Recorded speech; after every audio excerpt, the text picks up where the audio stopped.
bihi nasta'in wa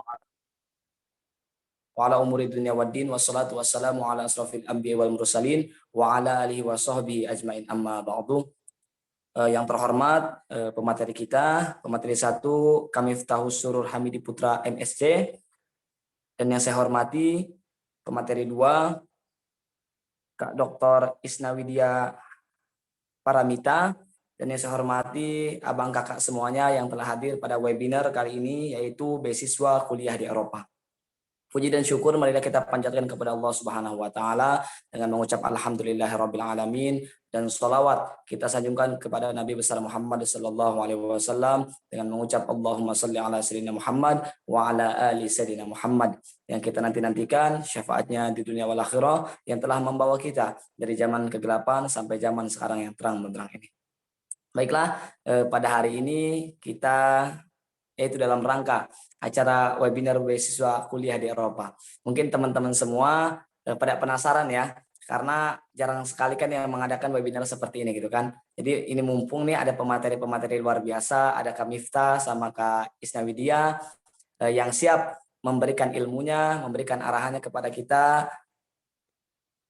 Gimana sih cara dapat beasiswa di Eropa gitu kan. Kita kan sering berangan-angan untuk kuliah di luar negeri, di Jerman gitu kan. Ini mumpung ada kakak-kakaknya, mari kita simak dan dengarkan apa yang telah disampaikan. Semoga kita juga bisa seperti beliau-beliau ini.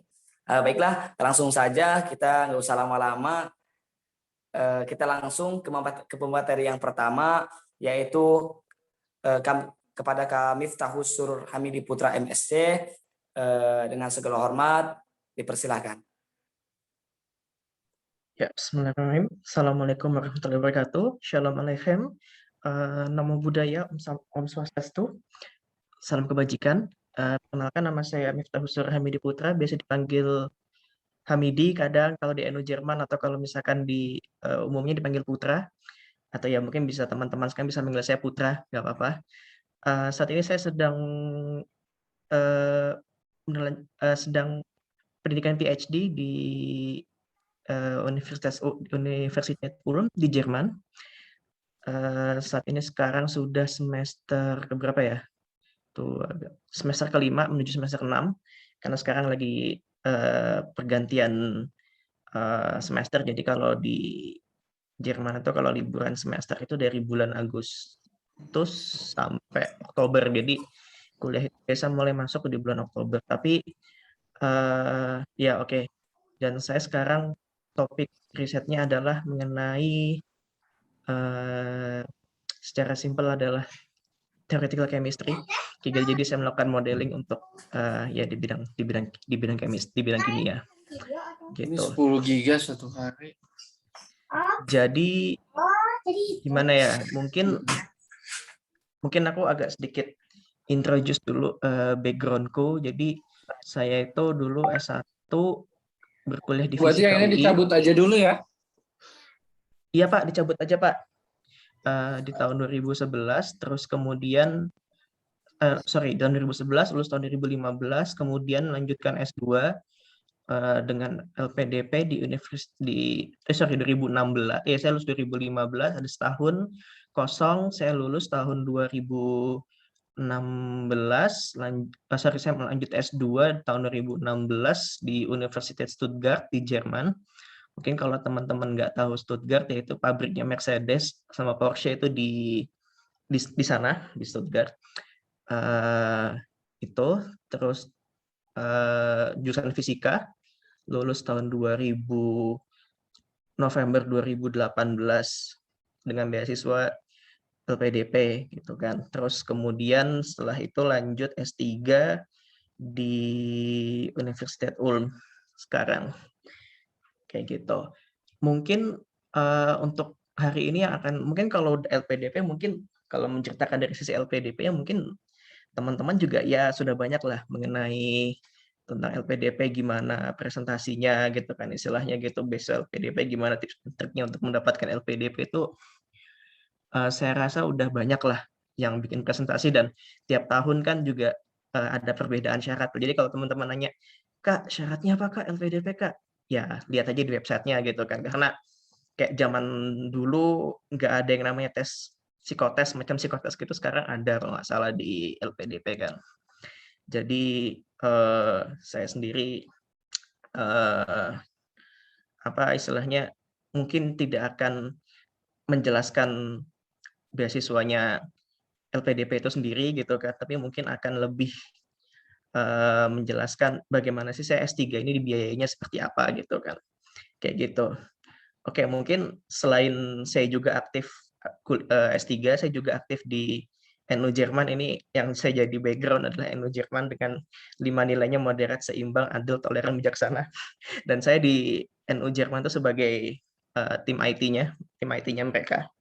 Gitu. Jadi sedikit perkenalan. Jadi mungkin bagi teman-teman juga NU ada NU loh di Jerman gitu, kalau misalkan teman-teman yang NU gitu kan, kayak gitu. Sekalian promosi lah.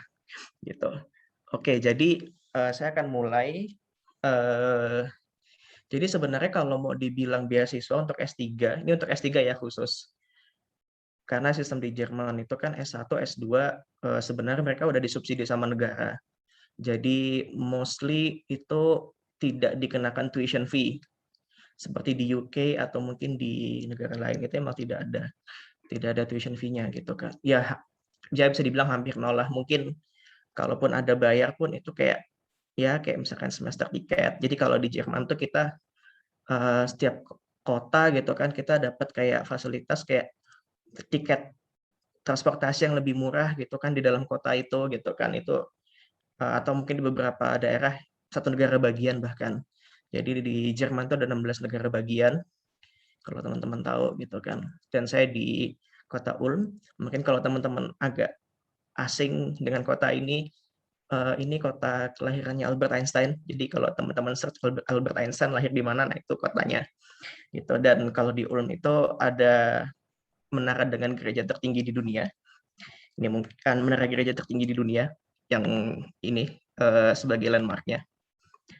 Nah ini saya ganti kota Ulm. Nah itu di belakang saya kayak gitu.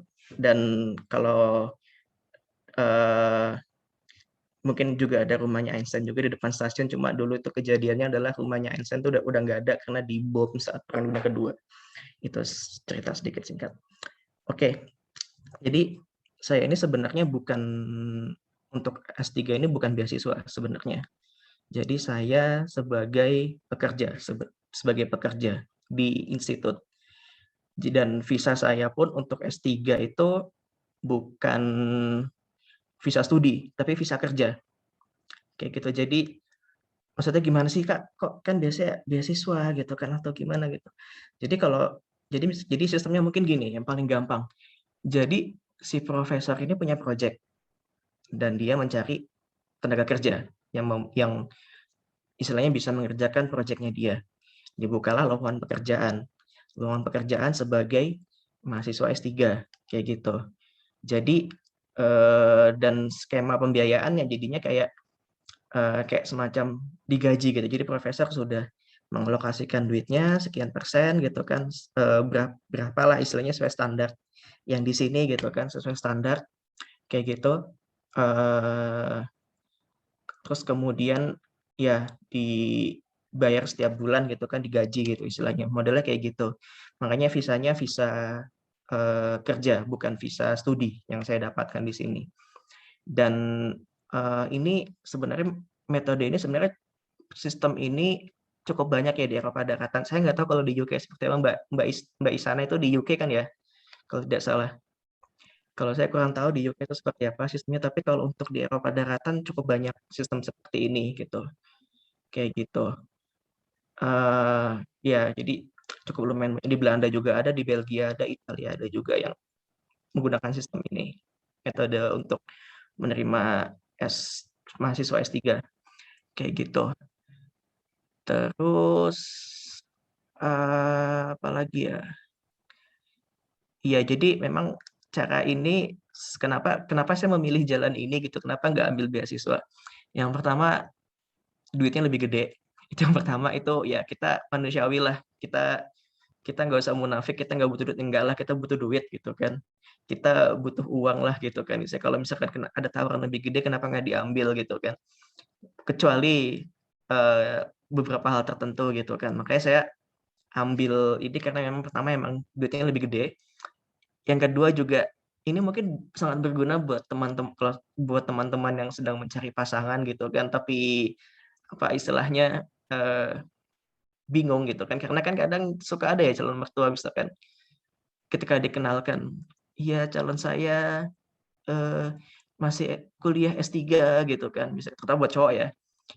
Kan pasti tanya, "Kok kamu sekolah mulu, kapan kerja?" Gitu kan, atau sama keluarga juga ada, karena saya sendiri juga mengalami, "Kok sekolah mulu, kerja kapan?" Gitu. Nah, ini bisa kita balik sekarang dengan sistem funding yang seperti ini gitu kan, yang S3 seperti ini, jadi kita bisa bilang, eee, "Oh enggak kok, saya nggak sekolah, saya kerja kok, cuma kerja sambil kuliah," gitu loh. Kan jadi kan kesannya kayak di mata mertua itu kan meningkat gitu kan jadinya kan, ada sedikit prestis gitu loh, kayak gitu.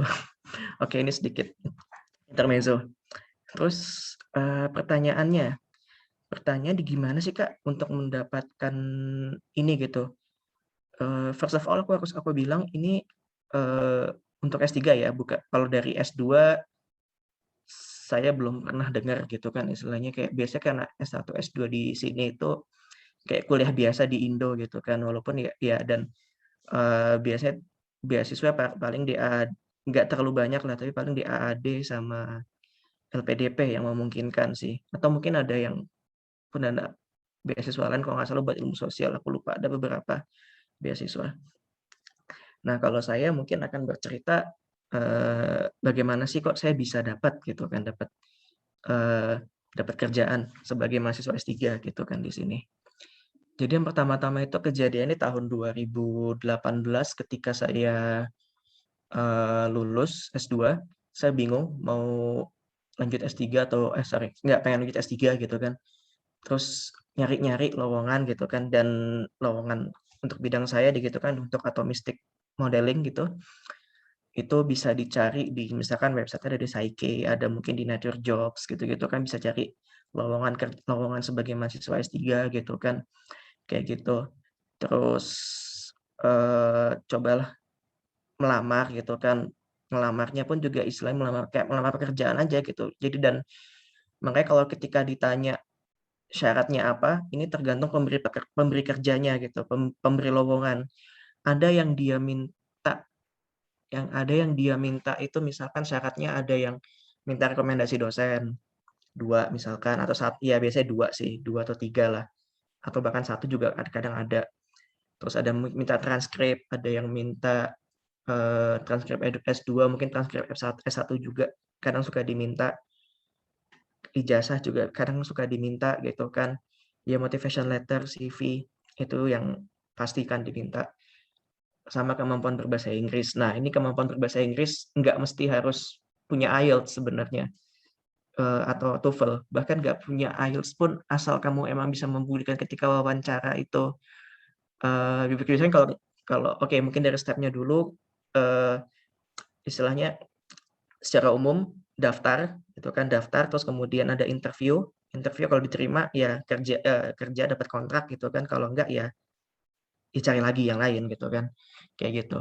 Jadi, istilahnya ya dari itu caranya terus, apa ya, eee, ya dari situ gitu, ya jadi syaratnya tergantung gitu kan, tergantung dari pemberi kerja.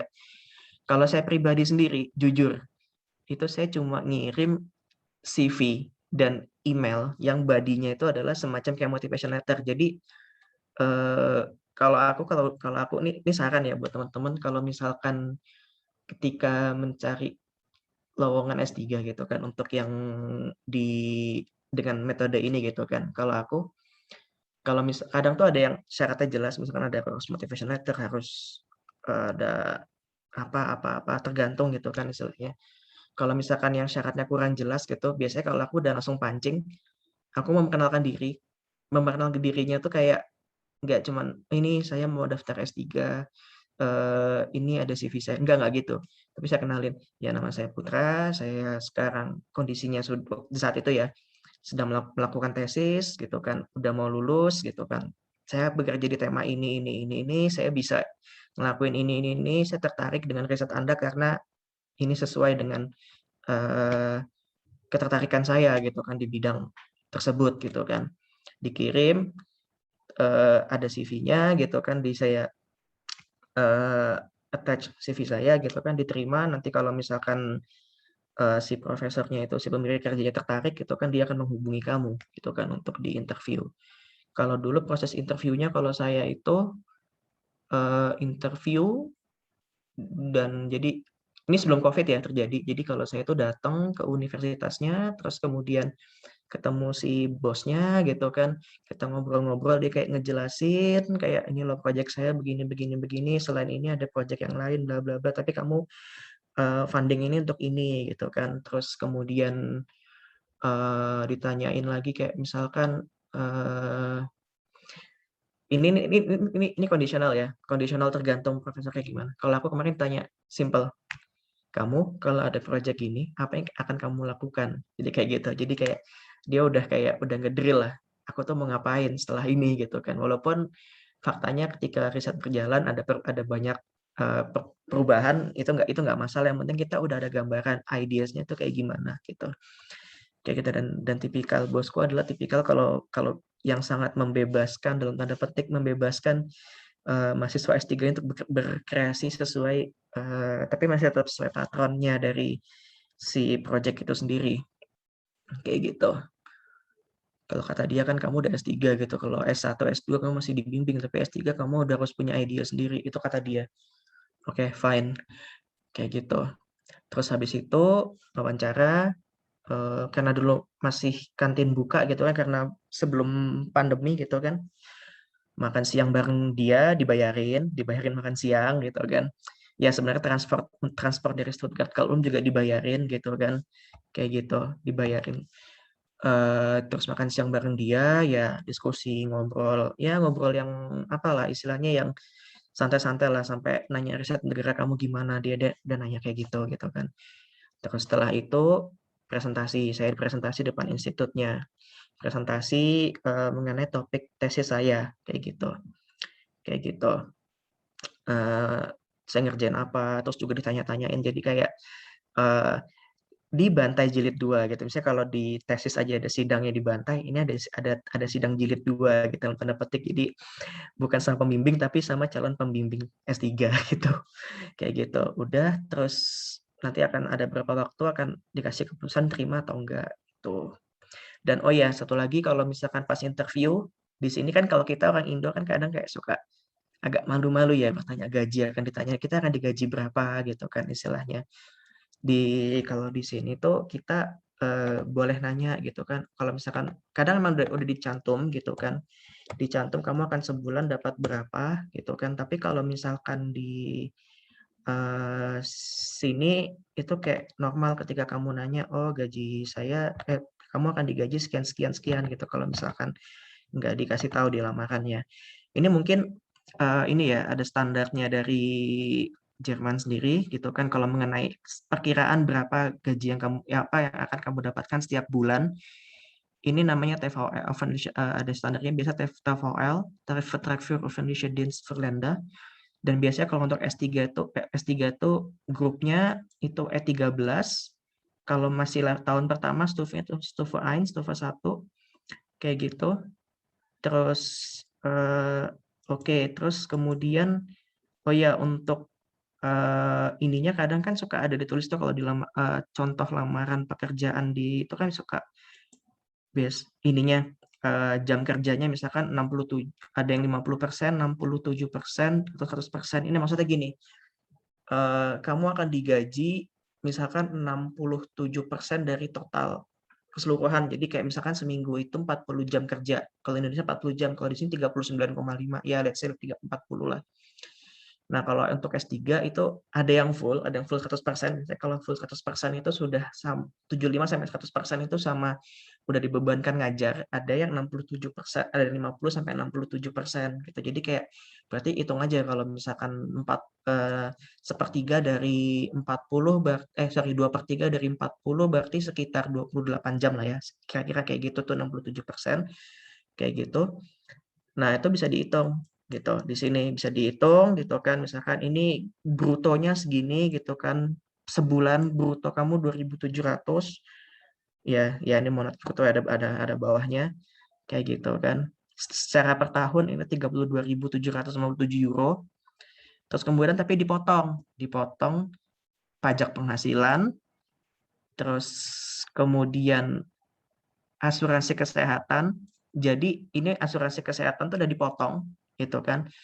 Terus Rentenversicherung itu kalau untuk pensiunan, terus kalau ini untuk asuransi untuk kalau kamu kehilangan pekerjaan. Jadi kalau di Jerman itu nanti biasanya kalau misalkan kamu kehilangan pekerjaan suka akan tiap bulan namanya istilahnya apa ya bahasanya itu adalah Kurzarbeit kalau dalam bahasa Jerman itu kayak uang jaminan lah kayak misalkan kalau kamu nih kerja di perusahaan A terus kamu dipecat sama kantor apa kamu kehilangan pekerjaan kayak gitu misalkan kayak karena pandemi sekarang. Nah kamu tetap dapat tiap bulan tuh dapat penghasilan 2/3 dari maksimal 2/3 dari gaji bulanan kamu kayak gitu. Jadi itu makanya kalau mungkin teman-teman baca kenapa Jerman cukup stabil ya untuk menghadapi pandemi gitu kan. Ya karena itu, karena mereka memang dari segi jaminan untuk kehilangan pekerjaan tuh cukup bagus gitu loh. Kayak gitu. Dan untuk asuransi kesehatan ini sendiri itu juga bergantung dari bergantung dari gaji. Jadi semakin tinggi gaji kamu, semakin besar yang harus kamu bayar gitu kan. Semakin besar potongannya. Sorry, iya benar. Semakin besar yang kamu bayar. Kayak gitu. Dan totalnya segini, sekitar segini lah kamu dapat 1.784. Jadi sebulan segitu. Kayak gitu. Ya tinggal dirupiahin aja dapat berapa gitu kan. Per bulannya. Gitu. Nah, terus mungkin pertanyaan dari teman-teman gitu kan, gimana sih Kak nyarinya? Nyari lowongan untuk ini gitu kan. Nah, itu sebenarnya kondisional, tergantung dari bidang kamu sendiri apa, bidang riset kamu. Kalau aku, karena aku bidangnya molecular simulation, aku biasa nyari di psyche.net. Ini kalau untuk yang suka belajar initial calculation kayak molecular dynamics gitu-gitu kan di sini dia ada yang job di mana ya kemarin itu? Sebentar. Events ini apa harus login dulu ya? Aku lupa. Kayaknya harus login dulu deh. Ya ini ada job listing, sorry, dari mailing list. Ada job listing, misalkan di sini ada untuk postdoc, ada untuk yang PhD misalkan ini, tapi ini di Swiss gitu kan. Terus ada lagi mungkin ada yang ya dicari-cari lah gitu kan. Ini kan kalau di sini contohlah ya Swiss lah nggak apa-apa lah, deket lah, masih deket kan, tetanggaan 4 jam dari sini. Nah ini kan ada informasinya gitu kan di bagaimana cara apply-nya gitu-gitu kan ada di sini gitu kan syaratnya apa kayak gitu. Terus mungkin ini coba saya ambil contoh yang postdoc ya nama-nama kan Jerman deh. Misalkan ini untuk yang machine learning simulation ini yang di konstan kayak gitu. Misalkan dia cuma minta gini doang gitu kan istilahnya review application. Nah bahkan ini cuma please send your curriculum vitae and short statement why you apply this position. Ini postdoc ya sorry. Kalau yang PhD di mana ini nggak ada negaranya sih. Dia nggak short negara. Ya ini pas Jerman. Ini untuk yang doktoral gitu kan istilahnya. Nah ini dia minta cover letter, CV, sama supporting letter gitu kan. Kayak gitu dan ya itu tergantung. Jadi kayak kalau kayak aku sendiri bahkan cuma CV doang bisa dibilang CV sama short motivation. Nggak minta yang surat rekomendasi kayak gitu. Jadi tergantung ininya kamu. Mungkin kalau machine learning bisa ada beberapa forum-forumnya gitu kan atau mungkin juga bisa nyari di Nature Jobs atau di itu tergantung bidang lah. Itu memang teman-teman harus aktif sendiri. Kalau saya dapat website ini dari pembimbing saya waktu S2. Waktu itu dapatnya di situ. Jadi mungkin kalau di sini ada teman-teman yang memang fokusnya di molecular modeling bisa ke sini gitu buat nyari job untuk S3. Kayak gitu.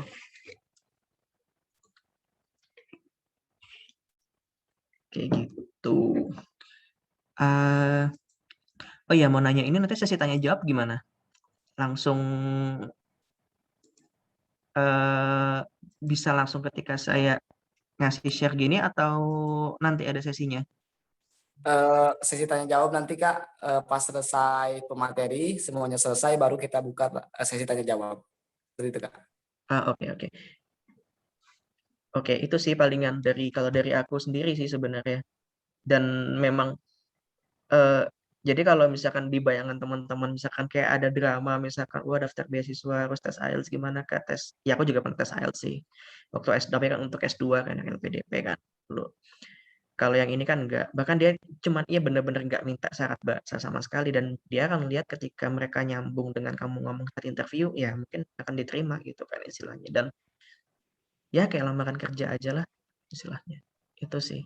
Dan oh ya, satu mungkin teman-teman bertanya kalau ke Jerman harus butuh syarat bahasa Jerman atau enggak untuk S3. Itu enggak sih.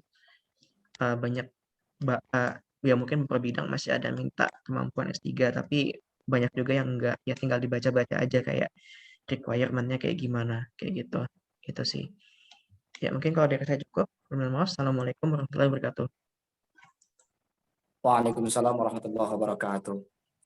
Terima kasih kepada Kak Miftah yang telah memberikan ujangan untuk kita semua, untuk yang mau kuliah ke Eropa, ke luar negeri atau ke Jerman gitu kan.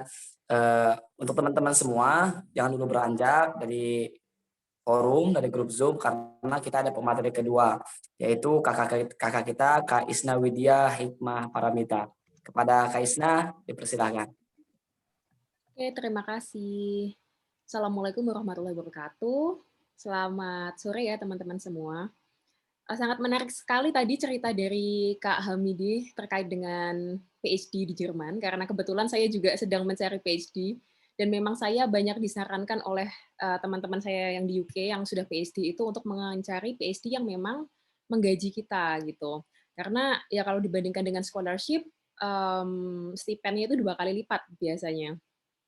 Cuman kendala saya karena background saya ini dokter, kebanyakan kalau di Eropa PhD yang digaji itu lebih ke basic science gitu. Jadi susah untuk mendapatkan yang translational antara klinis dan basic science. Itu saya susah sekali. Saya sudah mencoba meng-apply mungkin 10 gitu, tapi belum ada feedback dari supervisor. Tapi alhamdulillah nemu satu yang di UK dan itu memang background research-nya translasional gitu antara klinis dan basic science, dan ya alhamdulillah direspon. Benar ya kata Kak Hamidi itu, kalau misalkan proyek PhD itu tergantung kecocokan kita dengan supervisor gitu. Jadi belum tentu ketika teman-teman ditolak untuk proyek PhD itu teman-teman kualitasnya ya, tapi tergantung kecocokan antara supervisor proyek dengan kitanya gitu. Dan kalau di Jerman kebanyakan proyek PhD-nya itu nge-hire, kalau di UK ada 2 jenis, ada yang nge-hire orang gitu untuk melakukan proyek PhD, atau yang kedua dengan skema studentship. Jadi prinsipnya mirip seperti master, nanti mahasiswa akan ditawari beberapa project gitu, kemudian nanti kita akan ada 6 bulan pertama itu muter di beberapa lab, jadi nggak cuma 1 lab, tapi mungkin ada 6 lab gitu dalam 6 bulan, sehingga nanti student itu merasakan lab mana yang kira-kira cocok dengan passion dan juga minat research-nya. Oke, saya izin share screen ya, untuk mengenalkan tentang beasiswa yang saya dapatkan ketika sekolah S2 di Inggris. Oke, perkenalkan, panggil saja saya Isana, karena nama saya memang panjang dan ribet, singkatnya Isana gitu. Saya penerima beasiswa Chevening tahun 2019 hingga 2020.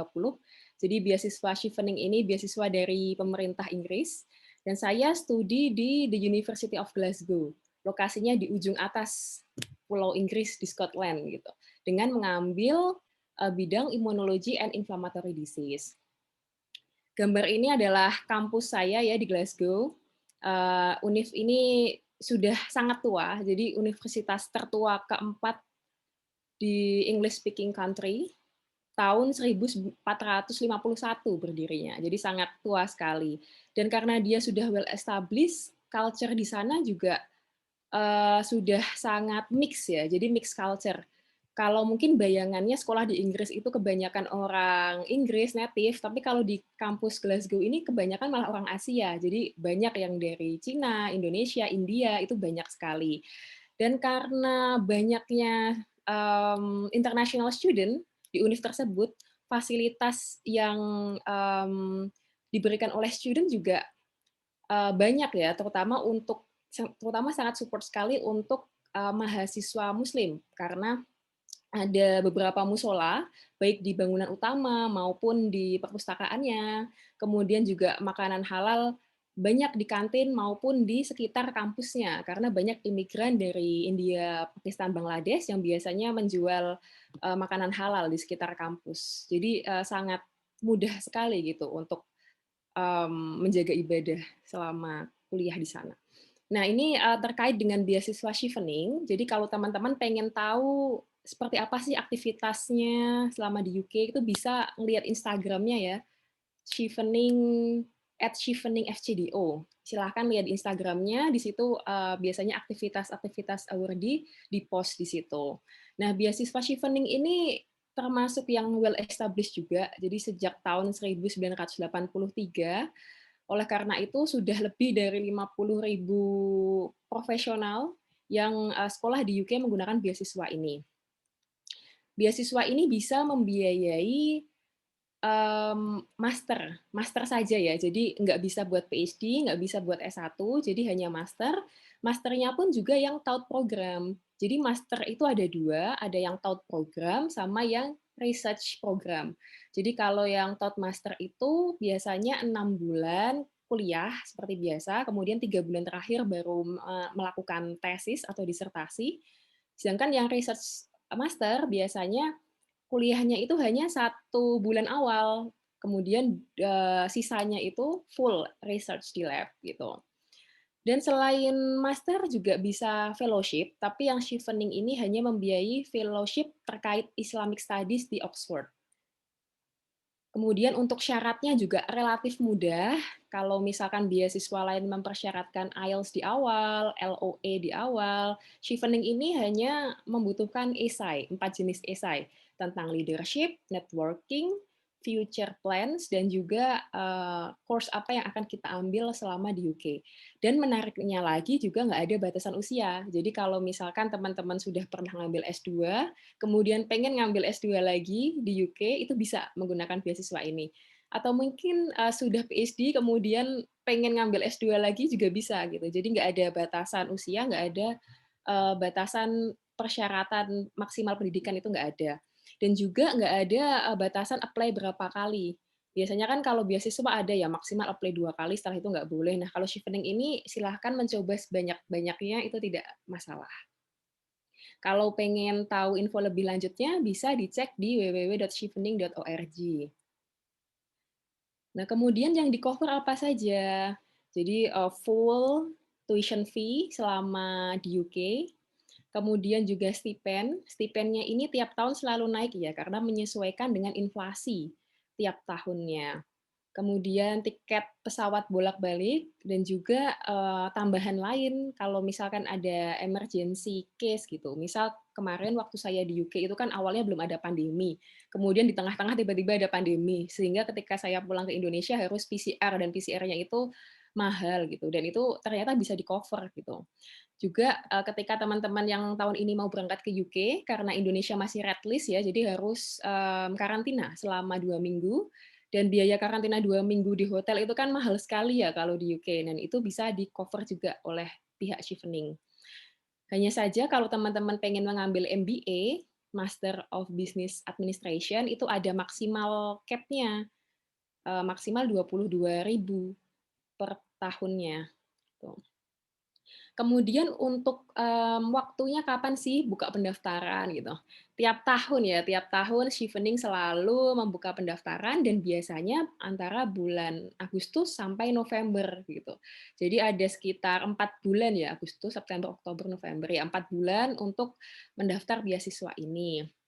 Dan syaratnya juga simpel, WNI yang pertama, yang kedua IPK. IPK-nya ini setara dengan upper second class atau sekitar 3,3 lah. Tapi IPK ini nggak terlalu saklek ya, tidak terlalu wajib, masih bisa dipertimbangkan gitu. Jadi kalau misalkan IPK-nya sekitar 3, tapi working experience-nya sudah banyak, ya itu masih bisa dipertimbangkan gitu. Dan juga harus ada pengalaman bekerja 2 tahun. Tapi pengalaman bekerja ini nggak harus full time, bisa part time. Jadi misal ketika teman-teman kuliah S1 gitu, kemudian membantu menjadi asisten dosen atau asisten di lab, itu bisa dihitung sebagai work experience. Nanti tinggal di websitenya dimasukkan kira-kira kerjanya apa, part time atau full time, kemudian seminggu itu berapa jam, terus kerjanya selama berapa bulan, itu nanti tinggal dimasukin aja, bisa terkalkulasi secara otomatis. Jadi minimal 2.800 jam. Dan untuk syaratnya itu yang awal hanya 4 esai saja. Untuk LOE, IELTS, terus surat referensi itu bisa disusulkan nanti. Gitu.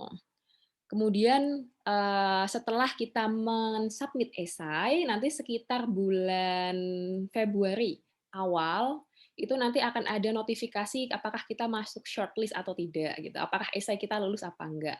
Nah, setelah itu baru interview. Interviewnya sekitar bulan Februari sampai April. Interviewnya biasanya nanti ada perwakilan dari British Embassy, kemudian dari perwakilan Chevening dan juga perwakilan alumni Chevening. Jadi seperti panel interview gitu ya. Tapi interviewnya enjoy kok, nggak tegang. Jadi kayak ngobrol aja, santai gitu. Dan terus untuk surat referensinya itu nanti baru bisa disusulkan ketika interview. Jadi nggak harus di awal-awal, tapi nanti ketika interview ini, setelah interview itu masih bisa disusulkan gitu. Untuk surat referensinya biasanya diminta boleh dari akademik maupun dari profesional gitu. Yang penting pihak yang memberi referensi itu tahu kapasitas kita secara personal dan profesional. Makanya ideal ya ini ya dosen pembimbing skripsi biasanya yang ideal karena kan beliau tahu kapasitas kita secara akademik dan juga tahu bagaimana cara kita menghadapi stresor yang tinggi gitu ketika skripsi dan juga mengenal kita lebih dari 3 bulan ya biasanya kalau skripsi itu. Jadi ya cukup ideal lah untuk meminta rekomendasi dari dosen pembimbing skripsi. Kemudian nanti sekitar bulan Juni ini hasilnya diumumkan ya apakah lolos interview apa enggak gitu. Dan baru nanti deadline untuk mengumpulkan LOE dan IELTS itu bulan Juli. Jadi sebulan setelah pengumuman apakah kita keterima Chevening apa enggak. Kayak pengalaman saya dulu, saya itu baru mengambil IELTS setelah mendapat pengumuman bahwa saya keterima. Jadi setelah awal Juni itu pengumuman, kemudian sekitar tanggal 11 Juni saya ambil IELTS, lalu tanggal 10 Juli itu IELTS saya keluar ya, baru saya apply. Ya agak mepet sih, tapi ya alhamdulillah bisa kekejar.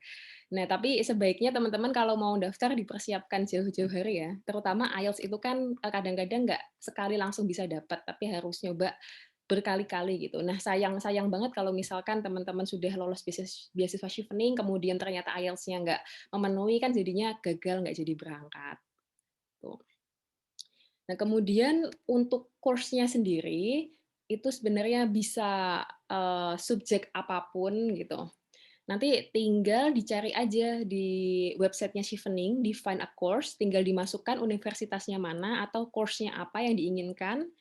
Terus nanti di situ ada keterangan apakah course ini bisa dibiayain Chevening apa enggak gitu. Dan untuk fellowship hanya satu fellowship ya yang dibiayain oleh Chevening, Islamic Study yang di Oxford gitu. Biasanya ini selama 6 bulan fellowship-nya. Untuk syarat-syaratnya nanti silahkan saja langsung lihat di websitenya chevening.org gitu.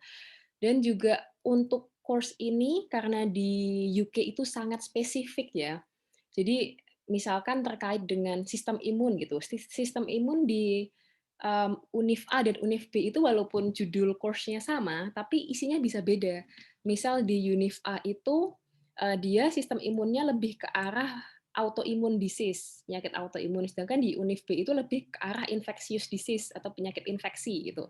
Ini karena sangat spesifik, sebaiknya teman-teman benar-benar mencari tahu kira-kira apa yang benar-benar teman-teman butuhkan dan apa yang sesuai dengan minat teman-teman, dan beberapa course itu juga mengadakan internship atau field trip gitu. Jadi nggak semua univ, nggak semua course itu ada field trip dan internship-nya. Misal kayak teman saya waktu itu mengambil urban study ya, saya lupa universitasnya mana, tapi dia ada field trip ke Afrika Selatan gitu. Dan selama field trip itu semuanya dibiayai oleh kampus. Jadi kayak rugi banget kalau misalnya teman-teman udah milih course tapi enggak research sebelumnya modulnya apa aja, nanti ternyata yang di univ lain itu modulnya lebih menarik dan bahkan ada field trip-nya, kan jadi sayang sekali ya, karena kurang research jadinya salah memilih gitu. Nah, ini untuk tips dan triknya ya. Sebenarnya info terkait chevening ini sudah banyak sekali bertebaran di internet. Bahkan saya juga belajarnya dari situ, belajar bagaimana cara membuat esai yang baik dan benar, kemudian bagaimana cara interview, itu di YouTube juga sudah sangat banyak. Mungkin ini saya merangkum dari apa yang saya cari dulu gitu. Jadi yang pertama memang teman-teman harus tahu gitu, eee kira-kira kenapa teman-teman itu pengen belajar lagi, pengen lanjut S2, kenapa harus ke Inggris, kenapa harus ngambil course itu, gitu. Jadi, mempertanyakan ke diri sendiri gitu, self reflection. Apa sebenarnya tujuan hidup teman-teman dan, bagaimana chevening ini dapat membantu teman-teman untuk mencapai tujuan tersebut, gitu. Jadi, sebenarnya kalau misalkan kita mau, sukses atau gimana, itu nggak harus sekolah di luar negeri ya. Jadi sekolah di luar negeri itu hanya merupakan kendaraan gitu untuk mencapai tujuan kita yang selanjutnya gitu. Dan juga, mmm, yang kedua, sebenarnya ini untuk beasiswa apapun gitu, sebaiknya teman-teman benar-benar mencari tahu kualitas apa yang dicari oleh, pemberi beasiswa tersebut. Jadi kan beasiswa ada banyak, ada Chevening, ada Studnet, ada LPDP, ada Australian Awards, ada beasiswa New Zealand juga. Nah, masing-masing beasiswa itu dia punya kriteria tertentu gitu, bagaimana cara mereka memilih kandidatnya. Jadi nanti dalam menuliskan esainya itu kita bisa menyesuaikan dengan, oh kira-kira kita menunjukkan bakat kita yang sesuai dengan apa yang mereka cari. Kalau di Chevening itu lebih mencari yang punya leadership skill yang bagus, kemudian networking skill, dan juga dia berkontribusi gitu, memiliki impact terhadap masyarakat. Dan harapannya dalam jangka waktu yang panjang bisa mempertahankan hubungan antara UK dan Indonesia gitu. Dan yang nggak kalah penting, makanya supaya bisa tahu kira-kira apa kualitas yang dicari oleh pemberi beasiswa, itu harus melakukan riset ya. Bahkan mungkin ada beberapa info itu tuh yang nggak ada di website. Jadi info tersebut hanya bisa kita dapatkan oleh awardee-nya gitu. Jadi juga jangan malu-malu untuk mengkontak awardee, kira-kira gimana caranya biar bisa lolos, karena biasanya ada informasi yang emang nggak bisa dipublikasikan secara umum gitu. Dan yang paling penting jujur ya, jadi dalam menulis esai itu jujur, tidak usah melebih-lebihkan, karena nanti kalau misalkan melebih-lebihkan tuh bisa ketahuan ketika interview. Jadi kok esai sama interviewnya kok beda gitu, chemistry-nya beda, itu nanti bisa ketahuan. Dan juga yang nggak kalah penting, guideline-nya dibaca, terutama terkait word count. Jadi esainya itu nanti ada batas minimalnya 100 kata, maksimalnya 500 kata. Jadi kalau melebihi itu, ya auto coret gitu ya.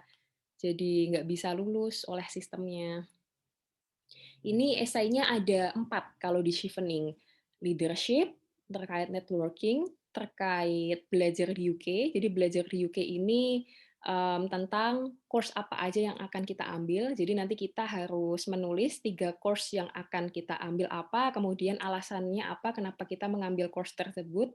Kemudian yang keempat ada future career plan. Jadi teman-teman menceritakan background teman-teman bagaimana, kemudian nanti dengan menggunakan beasiswa ini bisa membantu di bagian mana, kemudian nanti ke depannya short plan, terus long plan-nya seperti apa gitu. Dan untuk chevening ini antara studi S1 dan studi S2 itu nggak harus sama ya. Nggak harus sama, tapi yang penting ada benang merahnya gitu. Jadi misalkan nih saya dulu ada temen S1-nya biologi, tapi S2-nya mengambil kreatif media. Kan beda jauh ya dari biologi ke industri kreatif gitu. Tapi ternyata benang merahnya dia ketika S1 dia juga aktif di bidang jurnalistik, kemudian dia kerjanya menjadi jurnalis dan juga membantu sebagai konten kreator di suatu media gitu.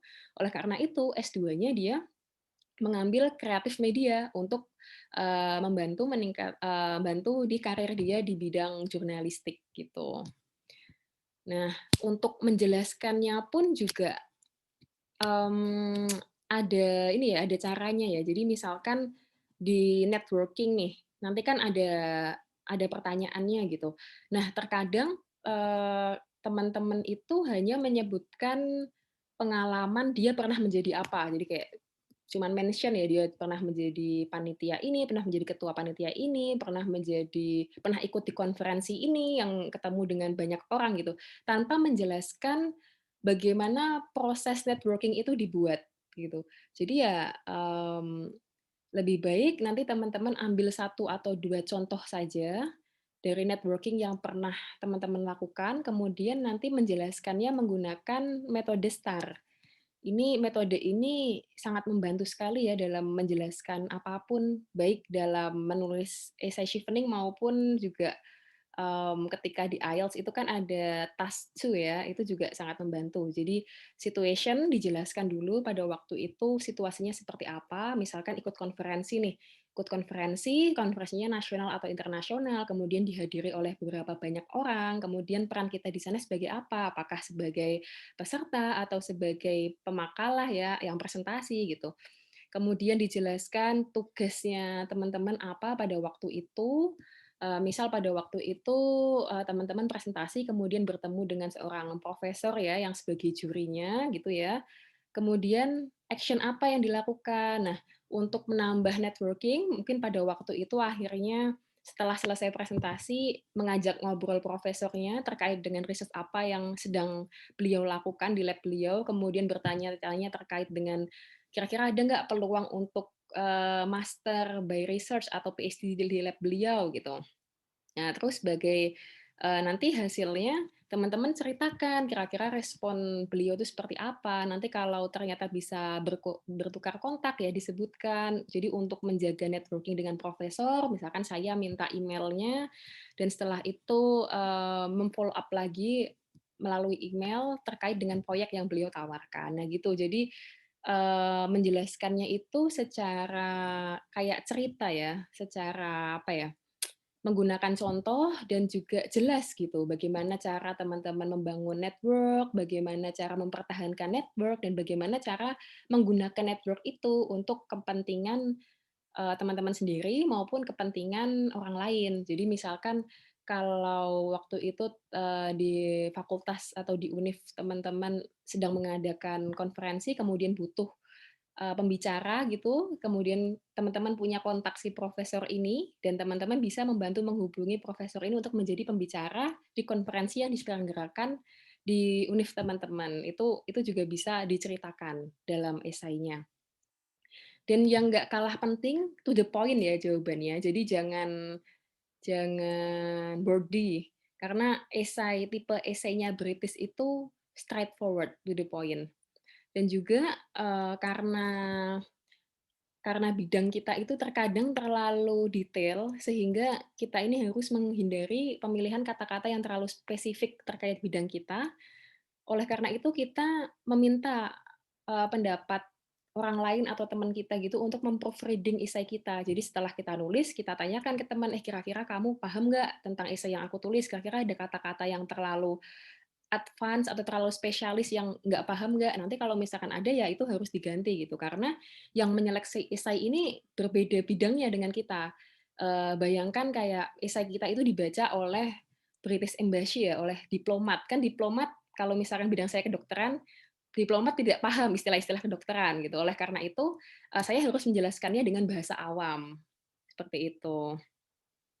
Ini contoh esainya ya, contoh pertanyaannya. Jadi Chevening is looking for individual with strong professional relationship building skills who will engage with the Chevening community. Nanti di sini ada keyword-keywordnya yang harus teman-teman perhatikan. Jadi misalkan yang dicari itu yang punya relationship building skills gitu, yang bisa engage dengan komunitas Chevening dan bisa influence other gitu. Terus yang dijelaskan ini bagaimana cara membangun networking, kemudian mempertahankannya, dan kita menjelaskannya menggunakan contoh-contoh dari yang pernah kita lakukan sebelumnya gitu. Dan bagaimana cara menggunakan networking ini untuk kepentingan di masa depan. Itu nanti harus disesuaikan gitu. Jadi apa yang kita tulis pastikan itu menjawab pertanyaan. Kemudian terkait interview, interviewnya biasanya di British Embassy negara masing-masing. Jadi kalau di Indonesia itu di Jakarta gitu. Nah nanti ada 3 orang ya, yang satunya dari British Embassy, kemudian yang satunya dari panitia Chevening, satunya dari alumni. Nah ini yang paling penting kita harus enjoy the interview, nggak usah nge-faking ya. Jadi kayak ya udah be yourself, be ourselves. Karena ada pengalaman teman saya yang dia 2 kali daftar Chevening baru keterima. Yang pertama itu dia sudah berhasil nyampe tahap interview. Cuman kata dia kesalahannya pada waktu itu dia mencoba untuk apa ya, mencoba untuk faking gitu. Jadi ketika ngomong tidak lost, tidak menjadi diri dia sendiri. Ya akibatnya dia nggak lolos waktu itu interviewnya. Cuman percobaan yang kedua akhirnya dia kayak menjadi diri dia sendiri yang ya ketawa ya juga ketawa karena memang panelis interview itu sangat santai ya. Waktu saya interview juga malah banyak ketawa-ketawanya gitu. Jadi nggak usah tegang-tegang karena semakin tegang nanti kayak malah apa ya? Malah kitanya cenderung untuk menutup diri gitu.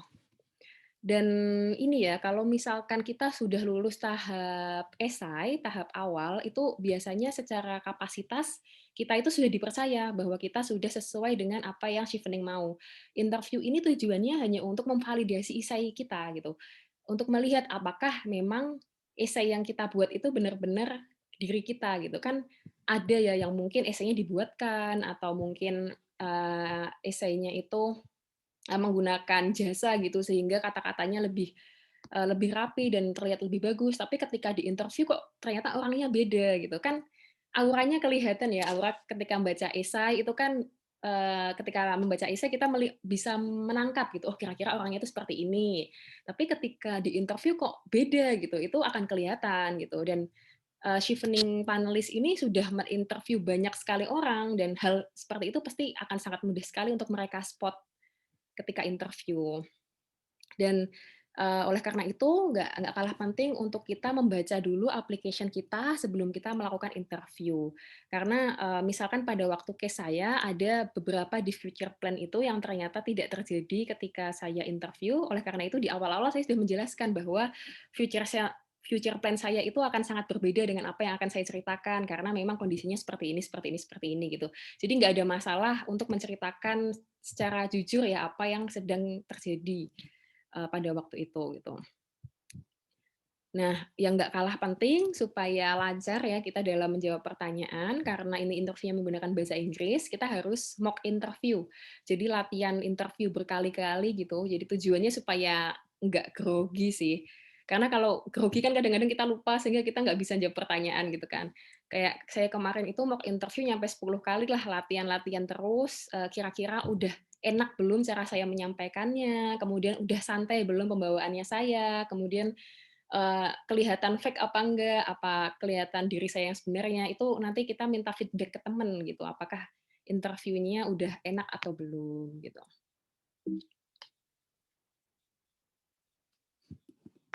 Kemudian terkait kenapa Chevening gitu, kenapa tidak yang lain gitu. Ya sebenarnya opsi beasiswa ini banyak ya, tapi Chevening ini beasiswanya karena dari pemerintah Inggris, kemudian kita akan belajarnya di Inggris. Jadi mereka seperti tuan rumah gitu, seperti tuan rumah welcome kita di negaranya. Dan kalau tuan rumah kan nggak mungkin membiarkan tamunya kesusahan ya. Jadi Makanya teman-teman nggak usah takut kalau misalkan nanti uangnya kurang atau apa, itu nanti pasti pihak Chevening akan membantu ketika teman-teman sekolah di Inggris gitu. Dan lebih lagi, selain memberikan beasiswa, Chevening ini ada banyak program tiap bulannya. Jadi tiap bulan nanti ada yang namanya bulletin gitu. Di situ akan ada informasi kira-kira kegiatan bulan ini khusus untuk Chevening Award Day apa aja. Misal ada kayak ini ya, volunteering. Jadi ini volunteering menanam pohon. Jadi nanti Chevening membuka kesempatan gitu bagi para awardee-nya, ada nggak yang mau ikut nih, kita nanam pohon di misalkan di Glasgow gitu, kita nanam pohon bareng ya, nanti teman-teman Chevening dari London, dari Birmingham, dari kota-kota lain itu akan kumpul main semua di Glasgow untuk main bareng ya, untuk volunteering bareng, dan itu seru banget untuk meningkatkan networking kita gitu, dan juga berbagi cerita, jadi nambah perspektif yang baru. Kemudian juga Chevening membuka kesempatan internship. Jadi contohnya ini nih, ada BBC News. Jadi khusus penerima beasiswa Chevening itu nanti ada internship di BBC dan teman-teman bisa daftar di situ. Juga nanti ada kesempatan untuk menulis di blognya Chevening yang akan dipublikasikan di website mereka. Juga ada Chevening Conference, jadi dilaksanakan biasanya setahun sekali. Jadi nanti kita mempresentasikan esai kita atau research kita yang sudah kita lakukan selama setahun di UK. Nanti kita presentasikan di conference itu. Dan ini sangat menjembatani kita untuk networking dengan awardee Chevening dari negara-negara lain gitu.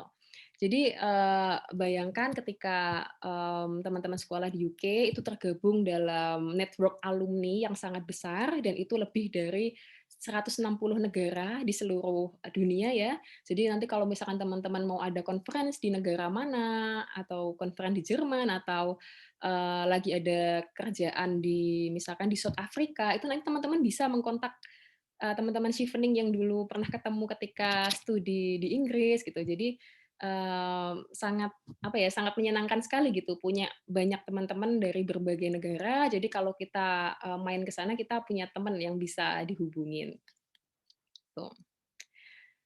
Dan ini ya tagline-nya Chevening, jadi Scholar for a Year, Chevener for a Life. Jadi walaupun belajarnya hanya setahun di Inggris, tapi kita tetap menjadi bagian dari Chevening ini nyampe selamanya gitu. Selamanya akan tetap ada di bagian dari Chevening gitu. Dari saya mungkin sekian ya. Silahkan kalau misalkan ada yang mau dikonfirmasi atau ada pertanyaan, monggo. Baik, terima kasih kepada Kak Isana yang telah memaparkan tentang beasiswa di Inggris ya Kak ya. Dan cara-caranya luar biasa sekali, keren banget nih teman-teman. Jadi teman-teman tadi yang udah dengar kan udah tahu semua gitu kan bagaimana caranya gitu kan. Mungkin masih banyak yang penasaran bagaimana sih tentang beasiswa di sana gitu kan. Nah, baik langsung kita ke sesi tanya jawab. Kepada rekan-rekan semua dipersilakan untuk bertanya kepada para pemateri.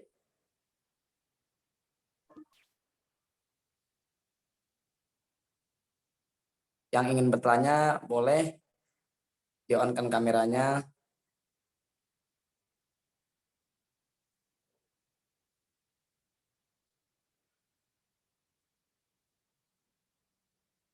Baik, kepada teman-teman silahkan bertanya.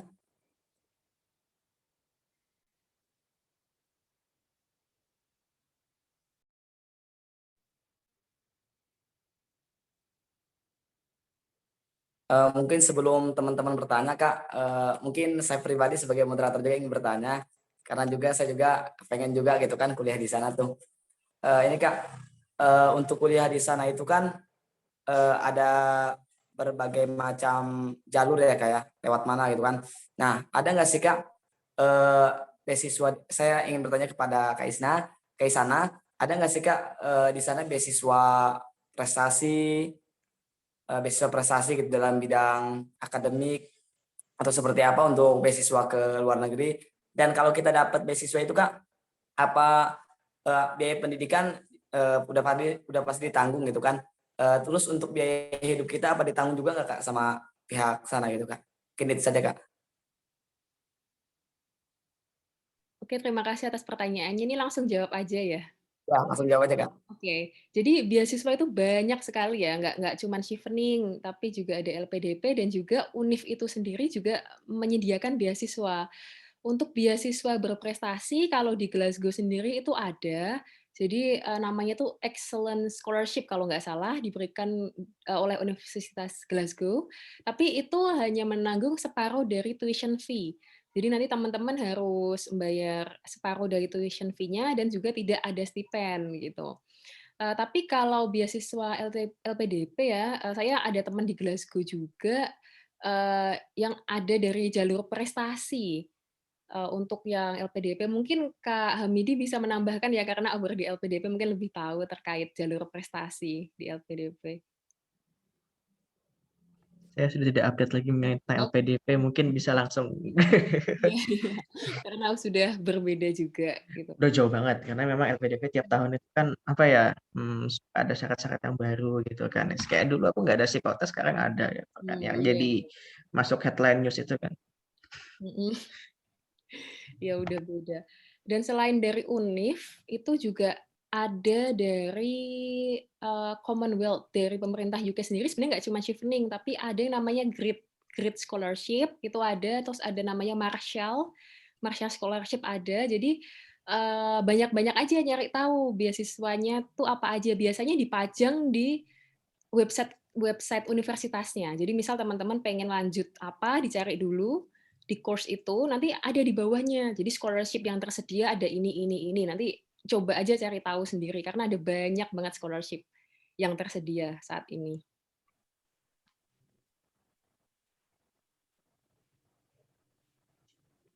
Oke, Kak. Baik, terima kasih kepada Kak Isana. Selanjutnya nih, Kak, ada pertanyaan nih di kolom komentar. Izin bertanya Kak Hamidi dan Kak Isana. Jadi saya mendapatkan info tentang beasiswa S2 di Jerman. Namun saya ragu terhadap lembaga pemberi beasiswanya karena tidak familiar beasiswanya. Selain itu ada persyaratan uang jaminan juga jika lolos. Jadi saya khawatir kalau itu penipuan atau semacamnya. Bagaimana pendapat Kakak?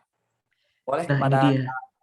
Kak Hamidi dulu pertama. Iya tadi saya sempat apa ya, sempat scan, makanya aku sempat ada jawaban ini beasiswa apa namanya beasiswa apa dulu, karena gini, mungkin kalau untuk secara umum ya untuk teman-teman yang mau ke sini, kalau dengan uang pribadi, memang ada istilahnya kita harus bikin blog account di bank, biasanya Deutsche Bank lah, bank di Jerman, salah satu bank di Jerman, Deutsche Bank. Itu tujuannya kayak kasarnya gini, lu mau kuliah ke Jerman, ya lu harus lu minimal membuktikan lu emang mampu gitu kan untuk hidup di sini dan lu kan nggak jadi gelandangan di situ. Tanda petik ya, aku agak sedikit ini bahasa agak kasar dikit. Sedikit kasarnya, lu nggak jadi gelandangan di sini gitu. Tapi, nah kalau beasiswa biasanya itu tergantung beasiswanya juga gitu. Ada yang beasiswa yang kayak misalkan kalau kamu udah sampai di sini itu kayak kalau di fisika itu dulu aku ada beasiswa Max Planck Solid Physics yang di Stuttgart itu dia eh, itu beasiswa sebagian parsial juga sama kayak ya, buat ini jadi kayak buat itu pun beasiswanya kalau udah kamu di sini gitu kan istilahnya dan itu kayak buat menanggung biaya hidup gitu kan istilahnya gitu biasanya kayak gitu karena kan memang S1 S2 di sini kan mostly mereka sudah ada subsidi ya gitu so, jadi kayak mungkin beda dengan UK yang bayarannya puluhan ribu uh, pounds gitu kan. Kalau di sini mungkin nggak jauh beda. Ya di sini cuma sekitar ya in total per semester 170 di bawah 500 euro lah. Di bawah 500 euro gitu. Bahkan bisa dibilang lebih murah dibandingkan kampus di Indo gitu kan. Kayak gitu. Itu yang jadi pertanyaan itu beasiswa apa ya namanya kalau boleh tahu? Tadi Eh, Mas Vega ya.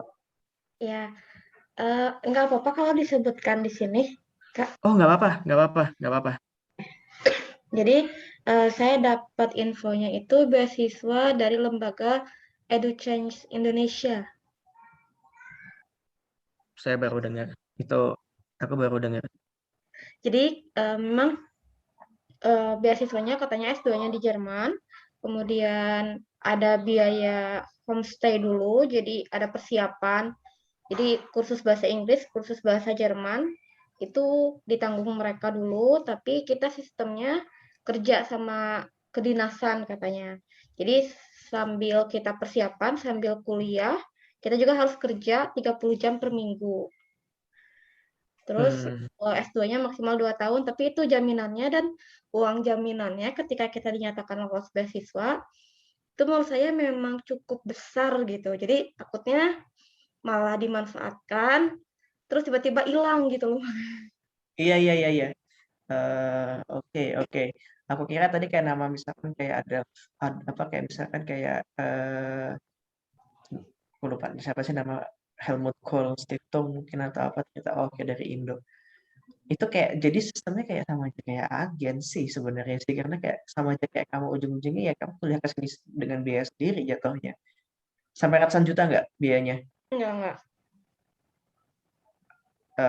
Sebaiknya jangan sih. Aku tidak itu agak aneh sistemnya aku agak aneh aja sih menurutku ya sistemnya agak aneh sih menurutku karena biasanya kalau misalkan ke sini tuh kalau misalkan biaya sendiri ya bikin blog account gitu kan sekitar 10.000 sekarang 10.000 euro itu untuk biaya hidup kamu selama setahun gitu kan istilahnya kayak gitu itu kayak gitu kalau misalkan pakai biaya sendiri ya itu pun sebenarnya mostly nanti emang pakai buat biaya hidup gitu kan istilahnya kalau pakai uang biaya sendiri kalau misalkan kerja aku belum pernah dengar juga di sini model beasiswa yang kayak gitu itu yang makanya aku bilang agak aneh gitu. Nah, aku harus nanya lembaganya lembaga apa dulu gitu kan. Kayak gitu. Lembaga apa. Dan aku bahkan baru pernah dengar lembaga itu hari ini. Kayak gitu. Kalau misalkan ada istilah Stiftung atau apa Stiftung itu kalau dalam bahasa Jerman itu artinya adalah yayasan ya. Kalau ada dari yayasan dari sini mungkin aku bisa akan cross check di sini tuh kayak gimana gitu kan. Apakah benar dia emang ada beasiswanya dari dia gitu kan. Aku lupa karena memang juga ada suka aku ada beberapa beasiswa kayak beasiswa dari partai di sini gitu kan dari CDU, dari SPD atau apa gitu kan yang dia bikin beasiswa gitu kan. Itu terpercaya. Itu terpercaya. Itu aku harus bilang itu terpercaya. Tapi kalau misalkan eh ini ya aku harus bilang agak aneh sih. Kalau misalkan ada cara lain mending diambil yang lain aja. Atau ke UK pakai shifting itu kayak menarik juga tuh. Ya, insya Allah. Baik, Oke, kepada terima kasih Kak Ya sama-sama. Hamidi. baik, terima kasih Kak Hamidi. Boleh Kak Isana memberikan pendapatnya tentang beasiswa yang tadi? Ya karena saya kurang familiar dengan Jerman, sepertinya ikut advice dari Kak Hamidi aja ya. Karena juga apa ya, takutnya kena scam juga dan itu kan nanti kasihan juga veganya. Jadi Ya, nyari Betul. berarti kalau di UK juga jarang banget ada sistem beasiswa kayak gitu ya, Kak iya Isana? jarang. Ada yang pakai uang jaminan itu jarang. Kalau beasiswa Bukan jarang. Gak ada jangan-jangan lagi. iya nggak ada sih. Iya, jadi Gila. saya khawatir banget gara-gara itu sih. Apalagi tiba-tiba Bagus, diberangkatkan ke Jerman gitu kan. bagus kamu khawatir. Kayak gitu. Oke, terima kasih Kak Hamidi dan Kak Isana serta Kak Irwan atas kesempatannya. Baik, terima Sama-sama. kasih kepada Vega selaku yang bertanya. Baik kepada teman-teman semua, mungkin yang mau bertanya dipersilahkan.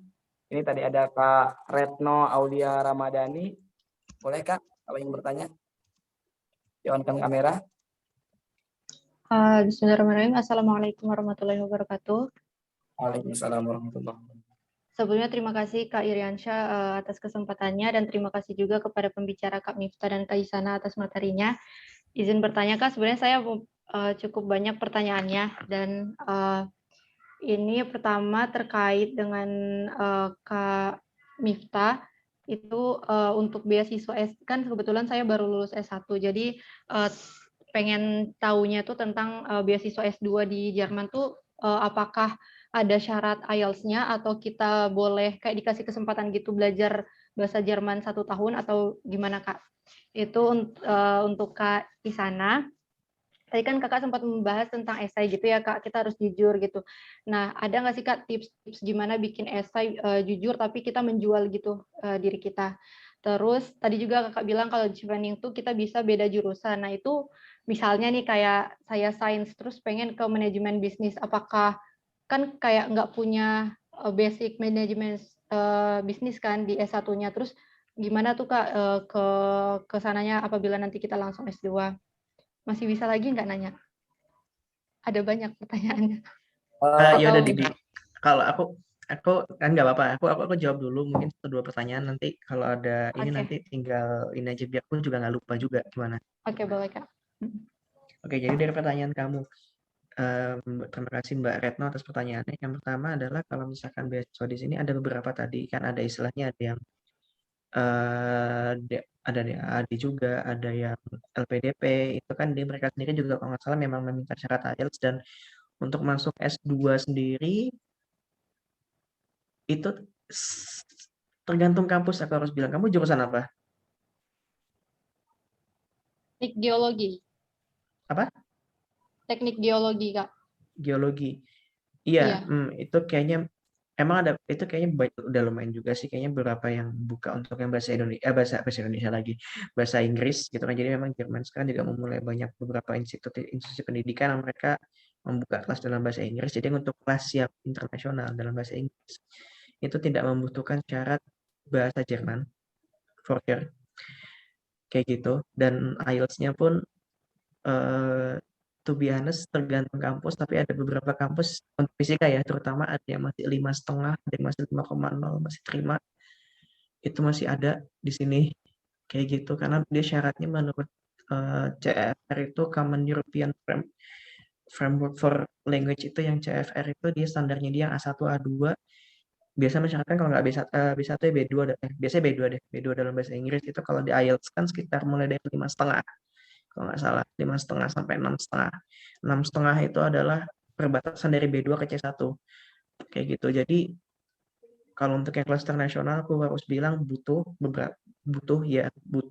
cuma berapanya itu tergantung kampus. Kalau juga mungkin 6,5 biasanya, ya 6,5 7 tergantung jurusan seingat aku, karena dulu sempat mau daftar ke Newcastle juga, dulu Newcastle sama ke Manchester itu juga sempat pengen daftar cuma nggak jadi. Kayak gitu. Jadi kayak gitu sih. Jadi kalau dibilang beasiswanya ada dari syarat beasiswanya ada. Oh ya, syarat kampusnya ada, beasiswanya ada. Karena LPDP minta 6,5 kan, setahu. Soalnya kalau kamu mau ambil beasiswa LPDP kayak gitu, 6,5. Kalau DAAD mungkin 6,5 juga kali ya. Aku kayak harus baca-baca lagi deh syaratnya deh. Kalau intinya kamu kalau untuk mau kuliah ke sini memang harus udah mulai riset sih. Misalnya kayak baca-baca, misalkan syarat beasiswa dia mau kayak gimana, LPDP gimana, kamu listing, terus kemudian kayak begini, syaratnya begini, oke ini harus dipersiapkan kayak gitu. Itu sih. Ada lagi pertanyaannya? Jawab, Kak. Terjawab, Oke. Alhamdulillah. Terima kasih, Kak. Untuk pertanyaan kedua tadi terkait gimana caranya jujur tapi menjual ya. Jadi jujur di sini maksudnya kita nggak make up story. Biar menjual ya berarti kita menunjukkan kapasitas diri kita, pengalaman kita sebelumnya itu, prestasi-prestasi kita itu seperti apa. Misal kita pernah menjadi ketua panitia sesuatu gitu, ya diceritakan dulu kendalanya apa, kemudian bagaimana cara kita mengatasi kendala tersebut, kemudian outcome-nya apa. Misal kayak berhasil untuk mengundang sekian ribu orang dalam konferensi tersebut, ya semacam itu kan juga prestasi ya, itu diceritakan gitu, tapi jangan make up story gitu. Kemudian kalau misalkan kita belum ada pengalaman-pengalaman yang bisa diceritakan, yang bisa untuk dijual, ya berarti tugas kita untuk mencari pengalaman gitu, yang bisa nantinya kita tunjukkan ketika kita akan mendaftar beasiswa. Mungkin bisa ikut organisasi atau mungkin nulis jurnal atau mungkin nulis di mana, itu kan juga termasuk suatu keunggulan ya kayak gitu. Terus yang kedua tadi terkait pindah jurusan yang berbeda ya, jadi dari teknik biologi ke manajemen ya tadi ya. Iya, Kak. Nah itu apakah pekerjaannya terkait hal itu?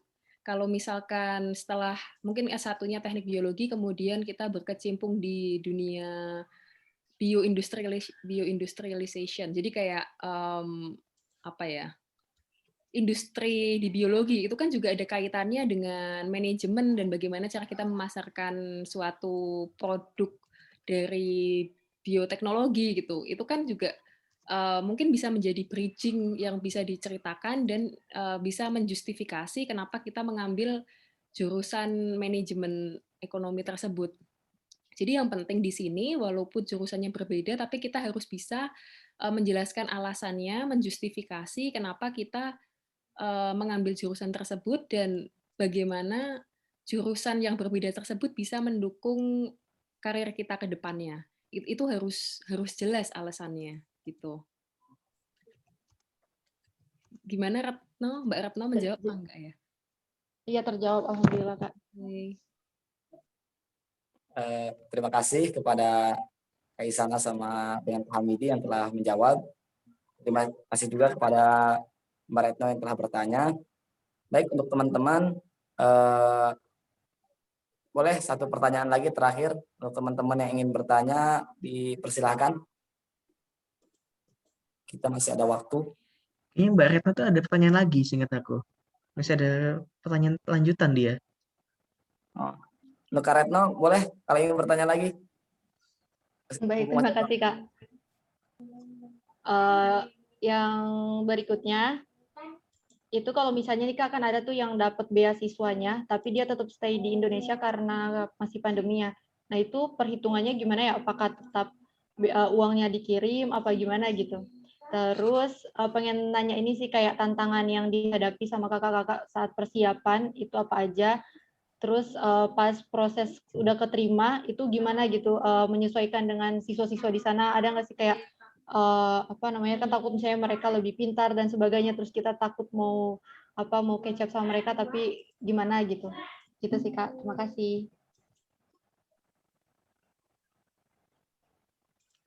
Baik, pada Kak Isana, boleh dijawab Kak Isana? Oke, maaf tadi pertanyaan yang pertama apa ya? Saya lupa. Yang kedua terkait Misalnya udah keterima nih Kak, tapi stay di Indonesia, itu gimana gitu? ya. Jadi chevening sendiri sebelum pandemi itu kita tidak boleh meninggalkan UK dalam rentang waktu lebih dari 1 bulan. Jadi kalau lebih dari 1 bulan meninggalkan UK nanti beasiswanya akan di stop. Cuman karena pandemi jadi ada perubahan aturan. Jadi nggak apa-apa kalau misalkan kita di sana kemudian kemarin tuh waktu saya studi di sana dan bulan Maret itu kan pandemi dan lockdown ya sehingga banyak yang pulang. Itu nggak masalah dan akan tetap disupport sampai selesai sekolahnya gitu. Jadi memang ada perubahan aturan karena pandemi ini. Kemudian yang kedua tantangan sebelum dan ketika di sana.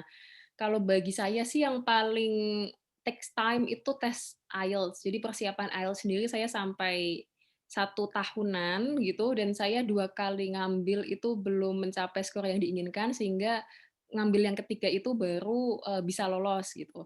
Terus setelah dapat beasiswa kemudian di sana challenge yang paling berat bagi saya sih bahasa ya karena di Scotland itu bahasanya bukan bahasa Inggris, bahasa Scottish. Jadi kayak susah dipahami gitu.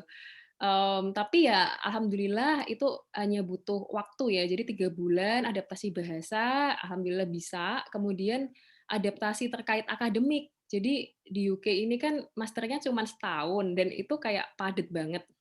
Dan juga model esainya itu beda dengan esai Indonesia. Nah ini yang saya harus adaptasi nih. Jadi gimana caranya nulis dengan straightforward, terus dengan jumlah kata yang singkat tapi bisa menjelaskan banyak hal. Dan untuk membantu itu saya ikut kelas tambahan yang disediakan oleh universitas, kayak gimana caranya membuat esai, terus juga gimana caranya bikin catatan gitu, bagaimana caranya berargumen dalam diskusi, itu semua difasilitasi sih oleh universitas sehingga itu sangat membantu saya untuk memahami perspektif sebenarnya seperti apa sih yang dosen-dosen inginkan gitu. Dan itu sangat membantu sekali dalam menulis ya. Jadi walaupun writing saya itu skornya sangat jelek, tapi alhamdulillah dengan ikut course itu saya jadi tahu gitu. Oh, sebenarnya nulis tuh caranya seperti ini gitu. Jadi sebenarnya dari yang saya alami sih kalau nulis itu 80% isinya, 20% tuh baru grammar dan vocab-nya gitu. Jadi jangan takut buat teman-teman yang mungkin belum bisa nulis dengan bagus, nanti bisa belajar pelan-pelan dan di sana sangat difasilitasi untuk meningkatkan skill tersebut. Jadi ya alhamdulillah bisa lulus tepat waktu dengan nilai yang memuaskan gitu. Karena juga ini sih kita harus pandai memilih, memandai bikin support system di sana. Jadi pada waktu awal-awal itu target saya selain adaptasi bahasa, saya juga mencoba berkenalan dengan sebanyak-banyaknya orang. Kemudian dari semua itu kan saya tahu mana yang cocok dengan saya apa enggak, dan akhirnya terbentuklah suatu kelompok belajar gitu. Mungkin ketika mungkin saya nggak paham tentang materinya atau mungkin dia nggak paham tentang materinya, kita bisa saling sharing. Jadi itu menghemat waktu buat belajar sehingga ya bisa memperlancar sih untuk kuliahnya gitu. Baik Kak, Kak maaf yang tadi ada kelas tambahan itu berarti di-provide sama universitasnya dan free gitu Kak? Iya, di-provide univnya dan free. Dan tiap univ itu beda-beda. Jadi sebelum saya berangkat, saya sudah tanya tentang sama alumni yang ada di Glasgow, apa aja kira-kira fasilitas yang diberikan Glasgow. Jadi ya bisa tahu gitu mana univ mana yang menyediakan fasilitas itu, univ mana yang kurang mendukung gitu. Jadi memang penting sekali bagi teman-teman untuk kepo lebih banyak terkait univ yang akan dituju. Baik Kak, terjawab alhamdulillah. Terima kasih Kak. Ya, Oke, baik, terima kasih kepada Kak Isana yang telah menjawab. Boleh Kak Hamidi kalau ingin menambahkan, silakan.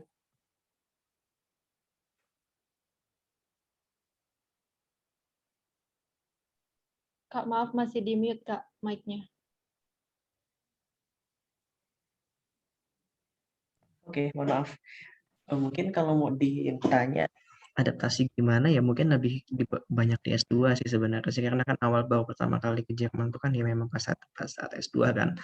Kalau S3 mungkin ya udah slow gitu kan. Cuman ya walaupun tetap ada adaptasi, kenapa? Karena pas S2 itu di Stuttgart lebih banyak orang Indonesia dan agak lebih sering main dengan orang Indo lah, karena kan teman-temannya itu kan orang ini juga asing juga, jadi kayak mereka ngegeng juga lah istilahnya kayak gitu dulu.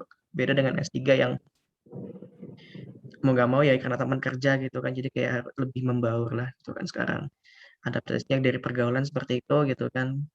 Terus kalau dari segi kuliah ya ada sih, kayak misalkan beda kultur aja. Kalau aku sih gini, kalau belajar kalau temanku bisa nanya ke dosen, tandanya dia udah bagus. Seenggaknya dia ngikutin kuliahnya. Sedangkan kalau aku dulu di awal-awal walaupun mata kuliahnya ulang, tetap aja ada beberapa hal gitu ya aku masih bingung gitu.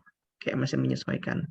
Belum lagi kan kalau di Jerman tuh sebenarnya sistem kalau ketika ngajar itu di Uni Stuttgart tuh dulu klasik banget ya. Jadi kayak yang namanya dosen masih nulis di papan itu masih ada. Beda dengan di Indonesia, kayak Indonesia lebih modern gitu menurut saya dibandingkan di Jerman ya.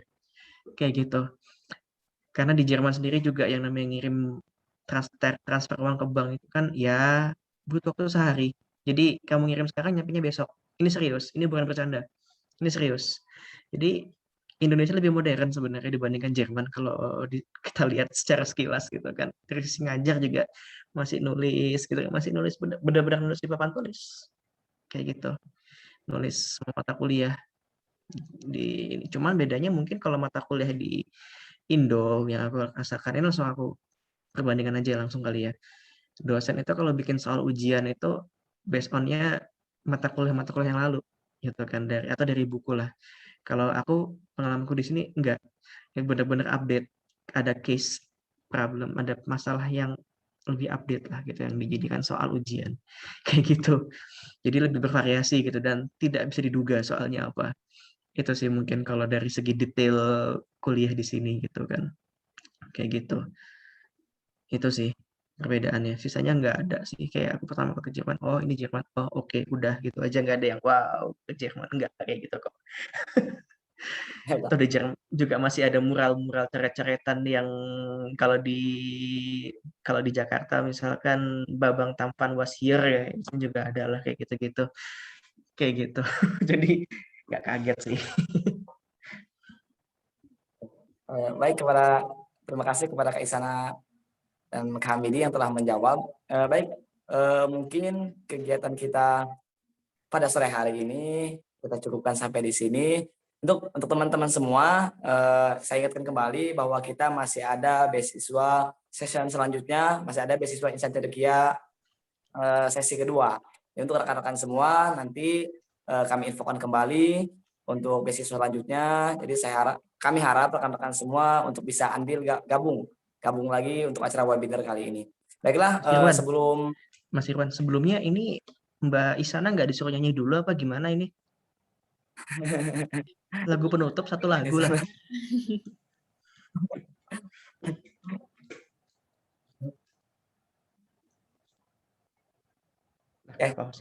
Baik, sebelum ditutup, untuk rekan-rekan semua kita ada sesi dokumentasi. Kepada teman-teman semua boleh di-on-kan kameranya. Teman-teman semua boleh di-on-kan kameranya, kita ada sesi dokumentasi dulu.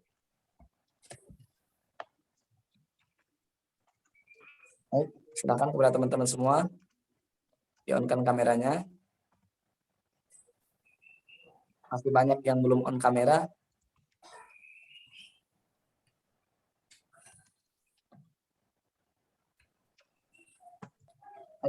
Mungkin langsung saja kayak saya hitung mundur ya.